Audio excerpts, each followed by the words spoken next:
G.K. David Movie Stories is... Oh, yeah. Yeah.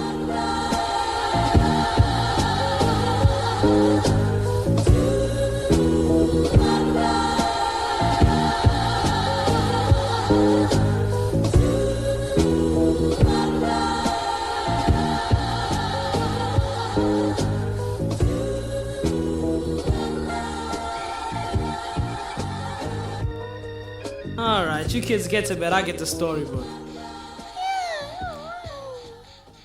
The pack was deadly positive. Rashad Ratchet Jefferson moved through Telfair State Prison with confidence that seemed out of place in the harsh, controlled environment of a level 5 prison. For a man who had nothing but the unyielding cement walls of his cell and the piercing glare of security cameras following his every move, he carried himself like someone who still held power. To many of the other inmates, Ratchet wasn't just a regular nigga doing time. He was a crip who seemed to have mastered the art of survival through charisma and wit. Rashad had come a long way from his days in the trenches of Mechanicsville in Atlanta, where Head learned early on how to make a name for himself in the streets. Known as Ratchet for his quick temper and willingness to do whatever was necessary, he had made his mark early, but it was his smooth-talking charm that became his real weapon. He could weave stories so convincingly, even the hardest dealers and the sharpest hustlers found themselves listening. But that charm had limits, and one night, it wasn't enough to keep him out of trouble. A heated altercation turned deadly, and Rashad was sentenced to years for voluntary manslaughter after emptying his extended Glock clip into some zone blood nigga after the blood jokingly slapped his baby mama on the ass at a small nightclub in Bankhead. Now, 4 years into his sentence at Telfair State Prison, Ratchet had carved out a place for himself. Every morning started the same. He'd wake early, before most of the other inmates did, and do push-ups on the cold concrete floor until sweat trickled down his arms. His man cell was sparse like everyone's, but he had a few items that made it feel like his. A collection of letters from family, a small mirror he used to keep himself looking sharp, and a well-worn Bible. Mostly for show, a subtle way of putting the officers at ease. He didn't really want a bunkmate, so every time they tried to put someone in his cell, he played the crazy role until the inmate decided that he didn't want to share a cell with him. This had been working for 2 months now, but the warden told him that he wasn't going to have a cell to himself forever. In the yard, Ratchet moved from one group to another with ease, making small talk and offering favors in a way that seemed effortless. His ability to charm the officers was legendary. Younger officers, fresh out of training, often underestimated him. He'd chat with them about if they had 28s on their box Chevy, ask about their families, drop compliments at just the right time, all while keeping his real intentions concealed. The older officers weren't as easily charmed, but even they couldn't deny that Ratchet was, at the very least, a manageable inmate. The real magic, though, happened with the ladies. Ratchet had a way of making alliances with people who, on the surface, had nothing to offer him. He knew every gang's hierarchy, every beef and old grudge, and how to play it to his advantage. He wasn't the biggest guy, standing only 5 foot 8 inches, weighing 153 pounds, but he made up for it with his mind. When someone needed something, be it a cigarette, some cream, or the occasional package moved, Ratchet was the guy who could make it happen. But he did this in a way that kept him respected, not resented. He'd hustle something for one guy, and then somehow he'd make sure the rival gang didn't feel slighted. Ratchet had perfected the art of the prison hustle, small favors here, smoothing over tensions there. He'd give a cigarette or some Al Green to an anxious newcomer, only to collect that favor when the guy's family sent in that munyun. Little by little, he built up a network of people who owed him. Men who might not have respected anyone else in the prison but would nod respectfully when he passed by. Every afternoon, Ratchet and the Crips in his dorm would claim their spot in the yard. It was a small corner near the basketball courts where a handful of other Crips hung out, cracking jokes and swapping stories. Ratchet was the unofficial leader, though he rarely made it known. He'd sit back and watch, his gaze flicking over the different groups as he took in the dynamics of the prison, always gathering information, always planning his next move. But Ratchet wasn't just about power. He knew how to make people feel seen. He'd remember names, details about their lives, and when a guy was on edge or missing his family, Ratchet would have a story ready to distract him. Something about his own life, his own struggles, always with a twist of humor. The men around him, many of them hardened by years of violence and betrayal, found a strange comfort in his words. His reputation grew quickly. Even guys who'd been inside for decades started treating him with respect, recognizing the talent he had for finessing situations and making life in prison a little more bearable, or at least more interesting. When he'd speak, other inmates would pause, listening to his stories of life on the outside, the women he'd known, the crazy nights in Atlanta. He had a way of bringing those stories to life so vividly that men could almost feel the bass of the music, smell the perfume, taste the freedom. It was escapism, carefully crafted with each word. It wasn't long before Ratchet's finesse caught the attention of the female officers as well. They'd linger just a second too long when he'd say something clever, laugh a bit too easily at his jokes. Even as they glanced around nervously, he sensed the power in this, how easily he could draw someone in if he played his cards right. And that's when he set his sights on a light-skinned baddie named Officer Harrison. She was new to Telfair, in her late 20s, with a strict look in her hazel eyes, but a vulnerability he picked up immediately. She had an ass that would make even a hardcore gay man reconsider his decisions because it jiggled and shook every time she took a step. Maybe it was the way she looked down when he complimented her nails, or the hesitation in her voice when she gave orders. Ratchet saw his chance. Over the next few weeks, he began to work on her with a skill honed over years of street hustling and prison survival. It started small. He'd make innocent remarks about how she reminded him of someone he knew, someone with a good heart. Then he'd get her to laugh by cracking jokes about the goofy officers who took themselves too seriously. Each conversation pulled her a little closer, until one day, he casually suggested she might do him a favor, just to put a couple dollars in your pocket. By the time she agreed, she didn't even realize she crossed a line. It was small at first, some free world food, then a couple of cigarettes. But Ratchet knew how to keep her hooked, to make each favor feel natural, like it was just another step in the strange relationship they formed. In a place where trust was scarce, Ratchet made her feel seen, even valued. In a world as dark and harsh as Telfair, Ratchet had found a way to not only survive but thrive, using nothing more than his words, his charm, and his relentless drive to hustle whatever came his way. After weeks of smooth talking and carefully chosen words, Ratchet finally convinced Officer Harrison to keep doing him small favors. It's just small shit, really, he'd assured her, flashing that charismatic smile of his. I mean, come on. It's not like I'm asking you to bring me a brick of that raw or something crazy. It's a pack of Black Amp Miles, just some cigars. The way he said it sounded so casual, so innocent, that she found herself smiling, half embarrassed to be pulled in by his charm. Officer Harrison had hesitated, but eventually she caved. She told herself it was no big deal after all. It wasn't unusual for guards to do small favors here and there, especially for inmates who weren't troublemakers. She'd seen others do it, and Ratchet certainly wasn't like some. From there, it continued. Little by little, she'd sneak in more items, more cigars, a couple of lighters she brought in her socks, followed by a few iPhones. Each time, Ratchet would accept the items with the same gratitude, his appreciation never seeming forced or insincere. It's harmless, see? He'd say, noticing her hesitation one day. I'm not about to do anything stupid. I just appreciate you, that's all.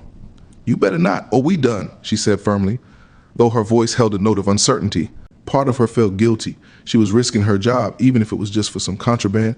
But when she saw Ratchet's face light up like he'd been given a gift, she felt a sense of satisfaction she couldn't quite explain. He had a way of making her feel important, like her small favors were somehow brightening his bleak days. He made sure to thank her every single time. You're different, Miss Harrison, he'd tell her as he slipped the items under his shirt. Not like these other bitches. You actually care about a nigga. A few times she tried to resist his charm. She'd remind herself that this was a job and that she worked hard to get here, and he was an inmate who was serving time for manslaughter.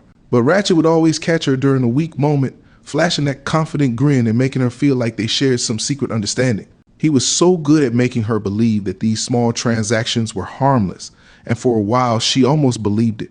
A few weeks into the emotion movement, Ratchet upped the ante, this time asking for cans of Chris Brown at one time. Chris Brown is slang for tobacco in the Georgia prison system. Those cans will make me a few bands, he said. I can't let you see me in here looking like a bum, right?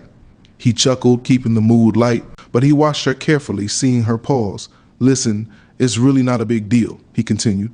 Plenty of other bitches be making moves for other niggas in here. Harrison hesitated, her mind racing as she weighed the risk. She knew even a small pack of cigars was bending the rules a little further than she should, but Ratchet made it sound so reasonable, so small in the grand scheme of things. Finally, she gave a reluctant nod. Okay, she said, but this is the last time. For sure, he said, putting his hand over his heart. Now, I know this is a lot. I just need a little help getting by. This chain gang shit takes a toll on a nigga, you know? He knew exactly how to get into her head. The way he spoke with that calm voice and steady eye contact made her feel like he was just another person who'd made a mistake, someone trying to make it through. The last exchange went down without incident. though it happened to be that time of the month for Officer Harrison. And since she was new at bringing in so much at one time that she stuffed the package up in her bloody you-know-what, Ratchet made sure she left feeling reassured after he grabbed the bloody plastic-wrapped tobacco with his right hand, which had 2 open cuts on it from the day before when he sliced his fingers while sharpening a 7-inch candy bar. He had scored big this time. The 4 cans of Chris Brown would make him enough munyon to last a few months. What the slick Crip didn't know was that Officer Harrison was infected with the AIDS virus and was taking several medications to keep it in check. When he grabbed a bloody wrapped tobacco with his cut-up fingers, he instantly became infected because her blood seeped into the cuts on his fingers, and that was all she wrote. 2 weeks after this transaction with Officer Harrison, Rashad Jefferson's world began to shift. At first it was subtle, a creeping fatigue that he couldn't shake even after hours of sleep. He brushed it off, telling himself it was just the prison food or stress, but then came the weight loss, in which he was already just $150, so he couldn't afford to lose any weight. His clothes hung looser each day, his once strong frame now thinning with alarming speed. By the end of the second week, Rashad, the man who had once strutted through Telfair State Prison with undeniable confidence, found himself struggling to keep up his routine. His Crip bros noticed. Even some of the younger guys whispered about how funny he looked, how he was coughing too much. Finally, after nearly collapsing in the yard, Ratchet was escorted to the prison infirmary. The infirmary smelled of antiseptic and regret, a place where men rarely left feeling hopeful. The medical staff poked and prodded him, asking endless questions about his symptoms, about his life behind bars. The game runner answered reluctantly, irritated by the invasion of his privacy, but too weak to argue. They tested him for everything they could think of, ruling out basic infections, even the flu.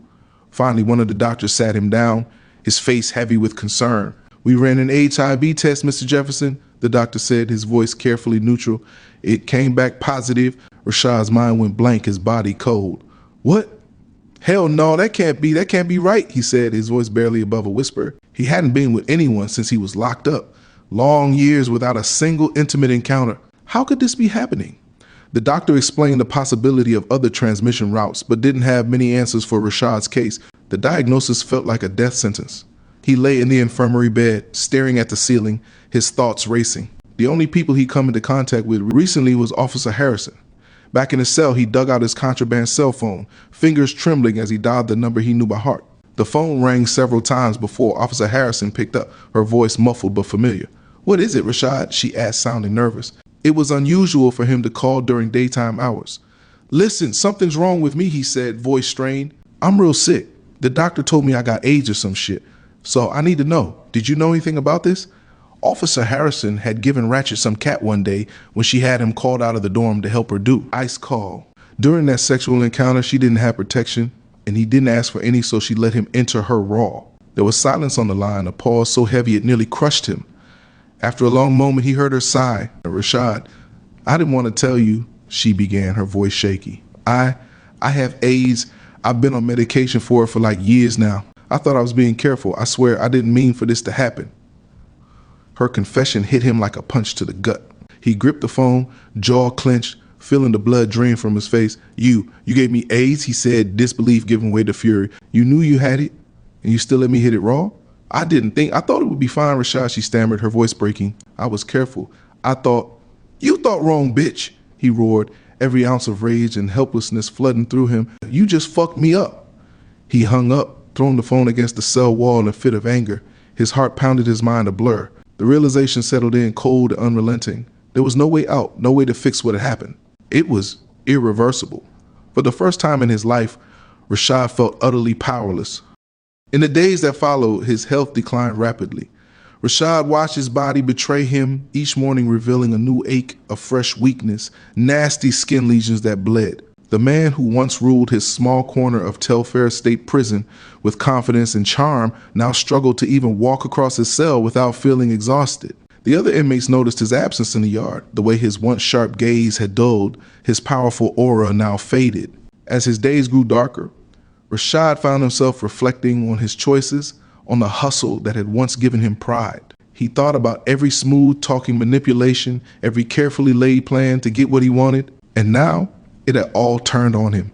He couldn't shake the realization that this fate was a consequence of the very game he'd played for so long. In the quiet hours, he began reaching out to family members he long since lost touch with.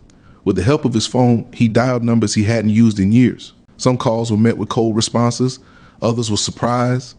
A few family members offered sympathy, hesitant but still open to hearing him out. He apologized for the hurt he caused, the relationships he'd broken.